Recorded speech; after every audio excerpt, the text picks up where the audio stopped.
Understand this. If there is one thing that you take away from this video, understand this crystal clear. This is the most important thing.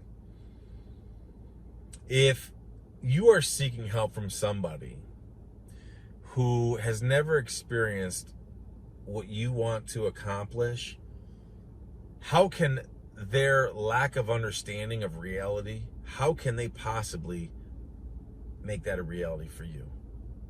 Think that through.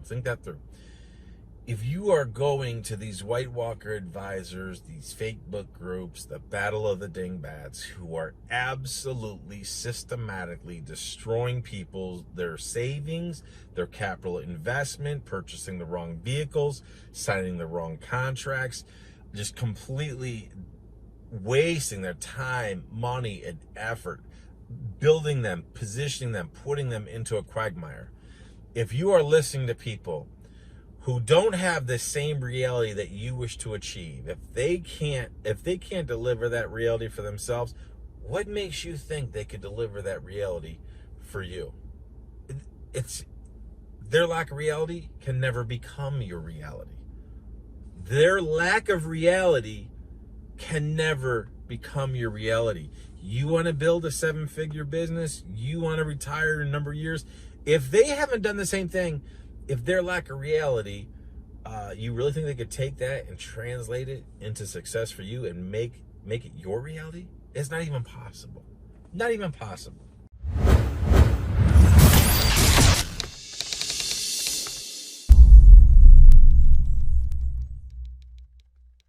Hello everyone, it's Joel Davis with United Medical Transportation Providers Group.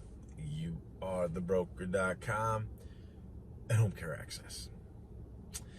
And as per usual, I encourage you watch the entire video. I'm really going to try to quickly set the stage for you, bring some reality to the situation so that you can keep proper context about doing the 4 key things we want to do. Build, grow, scale, put ourselves in the position for selling at a future multiple. How can we do that? How can we build, grow, scale, put ourselves to sell at a future multiple if all we are is Medicaid broker based? I'm going to pick on MTM because it's funny. It's like I'm in Twilight Zone right now because so many issues I'm having with different providers is MTM based. I got one guy who wants me to be involved in selling his business that he's doing almost $2 million a year with MTM. Only MTM. That's his only client. That's 100% of his source of revenue is MTM. And he's upset because I won't be involved in selling his business. It's crazy. But we'll talk about that in a moment. So anyways, there's a class action lawsuit going back to 2017, Harris versus MTM in the DC area. Some of you had sent me this, so I know many of you are well familiar with it, but it represents non-emergency medical transportation drivers in a certified class action alleging that their employer, Medical Transportation Management, MTM, knowingly and willfully failed to pay proper wages to the NEMT drivers across Washington, D.C. under federal and District of Columbia law. The lawsuit seeks to hold MTM liable as a joint employer of the drivers. So when you are telling your brother-in-law, Ralph, hey, Ralph, watch me, Ralph, watch me start my own business. Well, how you doing it, Johnny? Well, I'm going to get my car and I'm going to sign up with MTM and start doing some trips and they're going to serve as the gatekeeper and they're going to give me all my trips. And Ralph says, well, how many trips are they going to give you? Oh, I don't know, but they told me they'll give me a lot, so I'll just take what they give me. Oh, that's cool. That's cool, Johnny. Well, like, how are you getting paid? How are you charging them? Well, I really can't do that, Ralph. They set my rates, so I don't know. But hey, don't worry. I got my own business still. Okay, Johnny. And I'll have my people, when they produce this video, put some stuff on the screen so you can see some of the stuff from this. But it's let's see here. The complaint alleges that MTM requires the drivers to complete all trips to which they are assigned assigned, because that's how it works when you're in business. You're assigned, often requiring long work days, that's true, but pays the drivers only a flat rate per week or per trip. True. Regardless of the hours each driver works. It's true, especially, and you consider that traffic down there in the swamp, i.e. DC. You consider that traffic, man. You can get caught up in that traffic and you sitting there, man. These practices combine to result in drivers generally receiving effectively hourly wages of between $4 and $9 per hour. There's a lot more to read here, but my formerly fat fingers, now that I self-identify as a 21-year-old Olympic athlete, 6'4", 215 pounds, I got skinny fingers now. But anyway, what's interesting about that is that in the DC area, think about this. So here it is. You got this class action lawsuit that dates back to 2017, and it's still ongoing. This is what brokers do. They know that if they could bog you down, what's the worst case scenario? This is why so many instances where they browbeat you, they go in, they'll agree to certain rates, but then because you're using their systems, their methodology, they can come back in, they can say, nah, you were supposed to do the trip this way, you went that way, rather than being 10 miles, it ended up being 14 miles, therefore we're going to deduct this from you, and they nickel and dime you. And what's going to happen? You're going to get a class action lawsuit. For how many years is that going to go on for? Who's going to win in the end? They do.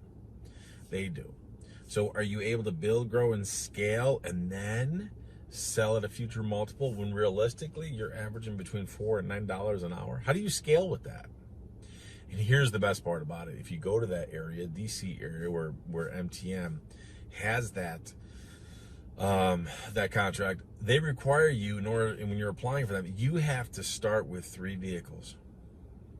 Who in their right mind is going to do that? Who in their right mind even thinks that that's feasible, tenable, or it's a good idea? That's absolutely flipping insane. Absolutely flipping insane. According to this lawsuit, which is probably not too far off, especially when you get caught in that DC traffic, you probably are averaging $4 and $9 an hour. And you're supposed to start with 3 vehicles and hire people. Get the F out of here. Are you kidding me? So, how does this translate into our 4th key objective? Sell your business at a future multiple. Well, it's like the guy who is $2 million, just under $2 million, and he's all MTM. I can't work with that. What do I sell? How do I sell? Consider this. Consider that buyer. Okay? Any buyer who has enough cash to come in to play with a 7-figure business has to have some degree of business acumen. He can't be completely stupid. So, otherwise, where do you get the cash? Do you just inherit it? Okay, if he inherited it, maybe he is a dumb ASS.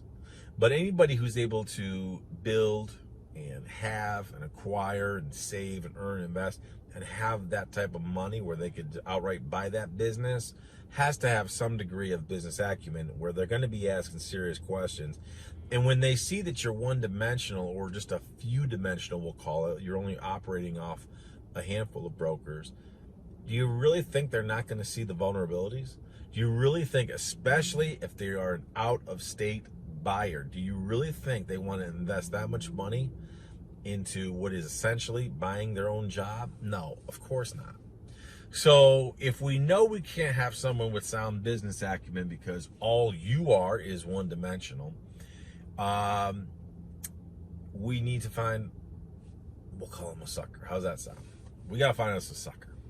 So a sucker probably ain't going to have that kind of money. So that sucker, he's got to go and get him some financing. Now, here's the rub. Your business, because it's vehicle-based, is what? Vehicles are depreciating. Are they an appreciating asset? No, they are a depreciating liability. So if you know that the integral part of the business itself are depreciating liabilities, what bank seriously wants to give you big time funding? It's not going to happen. The caveat is the business must have contracts. And I don't mean just having a single broker service agreement, broker transportation agreement with the provider. Any lender who's going to be giving buyer a substantial amount of money, they got to evaluate that business. They got to see contracts. This is why I continuously harp on put ourselves in a position to get direct pay, private pay contracts. I just recently put out an email from one of our guys in the Midwest who said, Joel, you're a genius here. Because again, if you put yourself, I just got to stretch. I've been driving for a bit, folks. So you put yourself in a position where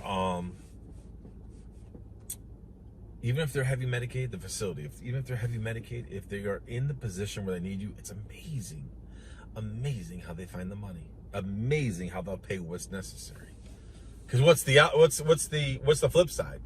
The flip side is huge liability. If your people need to go out and you're not getting them out, or if you do get them out and they get stranded out in the field, huge liability. If someone gets stranded out there, who are they going to sue? Are they going to come sue the facility? Are they going to come sue the transportation provider who probably isn't properly insured because he's cutting corners because he's doing low rent Medicaid stuff, low rent broker stuff, and he's robbing Peter to pay Paul just to stay operational? Who are they going to go after and sue? Facility. Facility has bigger bucks, bigger bank, bigger insurance policy, and they'll settle. They'll end up settling. So it's going to be a quick payday for people. But it's critical that you do some self-evaluating, because if you're gonna build your business, I don't care. This is what kills us. We are absolutely swamped. My team and I right now are absolutely swamped. It doesn't help that ironically enough, both Dawn and Charlie are fighting issues right now with both of them. They have ailing parents, so they're both in and out quite a bit actually. But when they're not here, we definitely miss them, that's for sure. But we are short-handed, short-staffed as it is. We are swamped on all ends, which is a great problem to have. People see the value in working with us. It's better than the battle of the dingbats who are just trying to teach people, hey, how to find more brokers, how to sign up with more brokers. Are you flipping kidding me? Are you flipping kidding me? We literally we have to put people on hold now, and we have to increase our rates. It is what it is. It is what it is.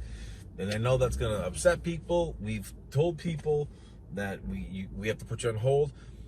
For home care access, we have two clients. We had to, we just can't, we can't take on any more right now with home care access because we're too swamped as it is. So what we're going to do with home care access is, if you are interested in moving forward with us, we're going to basically do it almost like an application. So if you purchase the DVDs, we're going to do an evaluation for you. It's going to take a few weeks. We're going to do evaluation for you, determine a little bit more based upon where you are. We're going to research your market more, because it takes, what we do, the research takes time. And we're now at a point in time where we're inundated. We just can't work with everybody. It is what it is. So, and at the same time, we're working to build out our team. We're bringing on some more experienced people as well, which is phenomenal. They're going to be huge assets to us. So I'm definitely excited about that, but we still have a great problem. Problem is, a lot of people want to work with us, but we can only work with so many people at a time. Fact. So number one, we're increasing our rates. I know that's going to, dump a lot of people. They're going to hate us and curse the gods, and so be it. It is what it is. But what we're going to do is, when you purchase the DVDs, you got to give us a few weeks. We're going to send you the DVDs, but you got to give us a few weeks. We're going to evaluate your market, and then we're going to present you with almost like what I call like a timeline, because there's been so much changes. Back in the day when I was personally doing it just myself, working with people in the home care, we were all about the private pay. But now so many things have changed. The Medicaid waiver money is just booming. VA is even more new in terms of their rates of reimbursement and where they're operating and where they're working, where they're giving those buku bucks. So it requires a great deal of research on our end. If everybody was just going to do private pay, that's easy. You go through the application process, easy peasy. They have done that 1,000,001 times over. But now that we're dealing with waivers and the VA, which is big money, now we have a lot more hoops, a lot more research we have to do on a case-by-case basis. But the end result is huge. I mean, the end result speaks for itself. It's man, you get some of that waiver money, that VA money. You're in a position where they have so many people on waiting lists that you don't even have to have a recruiter. You don't have to market. You don't have to advertise. It's huge. It's huge. Our problem is having the capacity and ability to be attentive to everybody who's been trying to enlist our services. So a great problem to have, but a problem nonetheless. So again, we're working to further build out our team. I'm very excited about. We have this one girl, known her for years. She's a rabid researcher. She's going to be critical in helping us research a lot of individual markets state by state. So, and again, I say this because, hey, we've been in this game a long time, but guess what? So much has changed over just the last short few years. So much has changed. So it's requiring a lot more work on our end. And same thing with NEMT, folks. Same thing with NEMT, again, especially with Dawn and Charlie being in and out as much as they have been, ironically enough, caring for their respective parents. It's slowing us down a little bit more. We are running way long on market analysis. I'm telling you right now. I know some of you guys want to reach through the video screen right now and punch me in the face. I wouldn't advise that. But hey, we're just running long. I apologize. Typically, I apologize and I'm not sorry, but I actually apologize and I am sorry on this one because we're just running way long because we are just so much work. And again, good problem to have, but still a problem nonetheless. So understand that we are working fast and furious to try to keep up with all of you. Know that we're not, we're not trying to ignore anybody for darn sure, especially our good paying client customers. We love you, but hey, we've had to turn some people away now, and now it's problematic. We've had to turn people away. Some people signed up and it's a conflict of time. We've had to refund them their money. So anyways, we're gonna get through it. We're gonna get done. And look, understand it crystal clear. We're all flattered by it. There's no question. If look, am I gonna tell you the hardcore stone cold truth? Absolutely. Okay. Understand, when you are working with us, you're not going to get the battle of the dingbats. Okay, that's our problem, is that we have to do so much extra work, so much cleanup duty from all the people who follow the stupid White Walker advice, the stupid dingbat advice, investing in all these vehicles. So I got a guy, ironically enough, I love this. I absolutely love this. I told this guy, I said, I'm in love with him. Go tell your wife. Tell your wife I'm in love with her husband. This dude starting his business in an area, I'm not going to say the name, maybe you can figure it out. Love this dude. Starting his business, was doing the same thing, gonna go down that primrose path with MTM, was gonna get 3 vehicles. One vehicle wasn't under contract, was able to quit that right away. Another one, the other 2 were in contract. One of them, there was a stipulation, it was still within a certain window. He's able to give that back. Now he's down to 1 and he's selling it. He's like, JD, that's it. I get it. If we're going to do this, let's do it right. We're going to do it right from the beginning. Boom. I love it. I absolutely love it. Versus everybody who, they know we're not doing it right. It's the square peg and the round hole, and the solution is just pound harder. just pound harder. No, this guy is stop the contract. I said, dude, please stop that one contract. Ended it. So now he's at 2 vehicles. The one, we were still within that window where he could return it. Boom, returned it. Now he just has 1. Listed it for sale, gonna liquidate it. Boom, we're starting all over. Love it, love it. Makes it easier for us, makes it easier for him, and we're starting the business the right way, because so much of our burden, which bogs us and absolutely wastes time, money, and effort for so many of you, is when you listen to these clowns on the fake book groups, the White Walkers, the battle of the dingbats. Understand this. If there is one thing that you take away from this video, understand this crystal clear. This is the most important thing. If you are seeking help from somebody who has never experienced what you want to accomplish, how can their lack of understanding of reality, how can they possibly make that a reality for you? Think that through. If you are going to these White Walker advisors, these fake book groups, the battle of the dingbats, who are absolutely systematically destroying people, their savings, their capital investment, purchasing the wrong vehicles, signing the wrong contracts, just completely wasting their time, money, and effort, building them, positioning them, putting them into a quagmire. If you are listening to people who don't have the same reality that you wish to achieve, if they can't deliver that reality for themselves, what makes you think they could deliver that reality for you? It's their lack of reality can never become your reality. Their lack of reality can never become your reality. You want to build a 7-figure business, you want to retire in a number of years. If they haven't done the same thing, if their lack of reality, you really think they could take that and translate it into success for you and make it your reality? It's not even possible.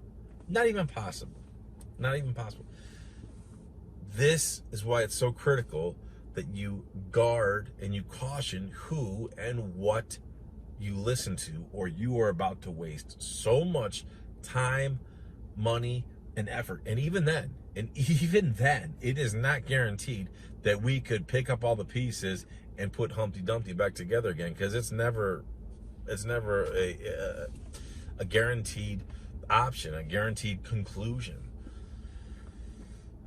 I guess I'm assuming that some of you can kind of get a sense of my degree of frustration, if you will, even saltiness on certain things, because look, man, we are all swamped. We are swamped. We're swamped on our end. We're swamped with my broker business, working with many of you in the NEMT, home care. You know, there's just a lot going on, and it's an added, I don't want to say burden, but it's disappointing. It's disappointing, especially when I've made so many videos over these 1,000,001 years explaining this stuff with the brokers and the clown show and these people who just want to follow the quick advice, the brother-in-law advice, the free advice, the White Walker advice, the battle of the dingbat advice. Man, it's costly. Go back and watch the last couple of videos. I talked about my girl losing almost 200 grand. Sold one vehicle, thankfully, which is helping the cause. But man, it is brutal. It is brutal. The stuff that some people listen to, it's brutal. And again, what do we have to sell? Even if we're able to build, grow, and scale, so many people, they're in what they envision, what they think is literally building, growing, and scaling is, oh, MTM will give me more trips, let me just add more vehicles. MTM's going to give me more trips, let me just add more vehicles. You really think that's building, growing, and scaling? What do you have to sell at the end? Nothing. You have a depreciating liability. It's not an asset. Your vehicles depreciate. The bank does not want to give you money to buy something that is a depreciating liability. If that business doesn't have legitimate, strong, private, direct pay contracts, this is why when we do the business valuation, we look at everything. We got to look at everything, not just the assets, literally, as in the vehicles. And again, so many people, they think their business is something that it's not. And I get it. Your business is your baby. Blood, sweat, tears, time, effort, sacrifice. You missed the kids' game for that because you had to do that. Got all that. Got all that. But just because you believe your business is worth $2 million doesn't mean it is $2 billion.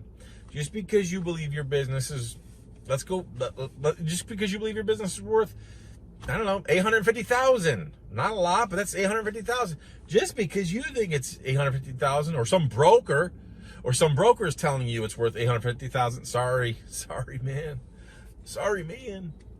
Doesn't mean it's worth $850, $2 million, $4 million. That's why before I work with any business I work with, I'm doing evaluation. Don't tell me what you think it is. I don't care if you spent $15,000 for a professional broker to assess your business. And dude, you do understand, of course, that these brokers, feast or famine, they sell any business, anything from restaurants and bars to your transportation to the widget manufacturing company. They gotta sell anything and everything because they gotta push it through as much as they can to get their 15-20% commission because it's feast or famine. You understand that, right? Okay, they're not gonna know the NEMT business. They're not gonna know the particulars. So just because they tell you it's worth $2 million doesn't mean it's worth $2 million. It may be only worth $1 million, if that. As I digress, you can see I'm still a little bit salty. Anyway, all right, folks, I rambled enough. Quick summary: if you're going to be using us, understand this. Prices are going up. I apologize. I actually do.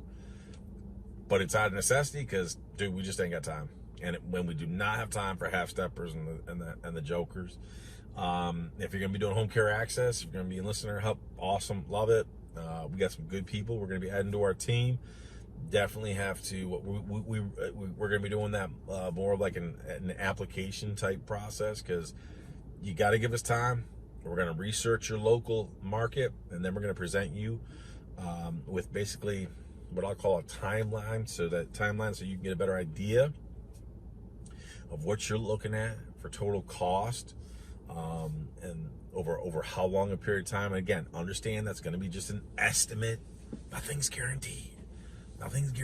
You know, your state could say it takes 120 days for the application, and we didn't dot the I, cross the T properly, whatever, they kick it back, and now we got to wait another 30 days, or whatever the issue is. So, that's where we're at, folks. I know I rambled a little bit, but anyways, so time for me to get going. But feel free, stay in touch, shoot us some emails. Know this. I know that some of we're usually Johnny on the spot. Between Dan, Don, Charlie, we always had someone rotating on rotation to monitor our emails. Understand we don't have that right now while Don and Charlie are bobbing and weaving. But we will, hopefully all will be well with their respective parents and restore them to good health, get them back on the grind full time. But feel free to contact us with your questions. We're going to do our best to answer in a timely manner. So that's where we're at, folks. So stay tuned. When you do, I'll see you at the top.